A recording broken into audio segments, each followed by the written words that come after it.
चंद्रपुर महानगर पालिका चुनाव को लेकर बीजेपी शिवसेना सिंधे गुट की तैयारियां तेजी पर है। टेंसुख संचेती ने कहा, युति में चुनाव लड़ा जाएगा, सर्वे के आधार पर उम्मीदवार तय होंगे और भगवा लहराने का संकल्प है। चंद्रपूर महानगर पालिकेच्या निवडणुकीमध्ये भारतीय जनता पार्टी आणि शिवसेना श्री एकनाथ शिंदे गट यांच्यासोबत चर्चा सुरू आहे। युतीमध्ये निवडणूक लढण्याचा निर्णय आहे। संभाव्य उमेदवार हे सर्वेमध्ये ज्यांची नावं येतील, ज्यांचे इलेक्टिव्ह मेरिट हे सर्वात जास्त असेल, अशा उमेदवारांना भारतीय जनता पार्टी आणि शिवसेना हे तिकीट देतील, अशा प्रकारची बैठक यापूर्वी झाली आणि सर्व उमेदवार जवळपास 458 उमेदवार हे भारतीय जनता पक्षाकडे एकूण 17 प्रभागामध्ये त्यांनी उमेदवारी मागितली होती आणि त्या सर्वांचा इंटरव्ह्यू हे झालेला आहे। आणि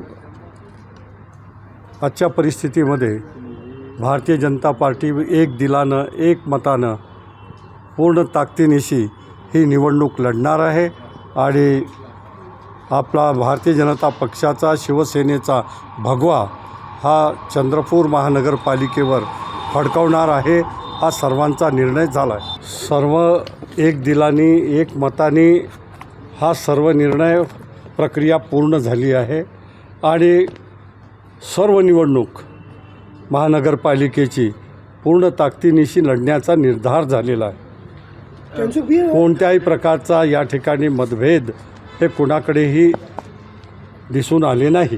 सर्वांचं म्हणणं ऐकून घेतल्यानंतर शेवटी निर्णय प्रक्रियेमध्ये सर्वच लोक आहेत आणि त्या लोकांनी आपापल्या मतांनी ज्या ज्या गोष्टी आवश्यक आहेत त्या सर्वांची नावंसुद्धा या ठिकाणी सुचवलेली आहे आणि आज सर्व एक मतानं एक दिलानं सर्व नेते यांच्या उपस्थितीमध्ये आज हे सर्व युतीचं ठरलेलं आहे।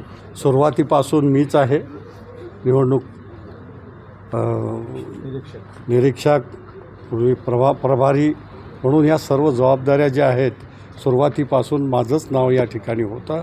बाकीच्या गोष्टींची घडामोडी काय आहे त्याची मला कल्पना नाही। आजही मी निरीक्षक म्हणून आहेत, प्रभारी म्हणून आमचे अशोकजी नेते आहेत आणि आम्ही दोघे मिळून या चंद्रपूर महानगरपालिकेच्या निवडणुकीकडे पूर्ण लक्ष ठेवून आहोत। जागा वाटप करणे या इलेक्टिव्ह मेरिट ज्यांचे असतील, सर्वेमध्ये जे नाव येतील त्याच्यानंतर या सर्व गोष्टी ठरवण्यात येणार आहे। युती करायचा हा निर्धार झालेला आहे। सर्व जे नेते आहेत त्या सर्वांचा नेतृत्व या निवडणुकीमध्ये राहणार आहे आणि निवडणुकीचे प्रमुख म्हणून, निरीक्षक म्हणून आम्ही दोघं या ठिकाणी काम पाहणार आहोत आणि ही संघटनेचा तो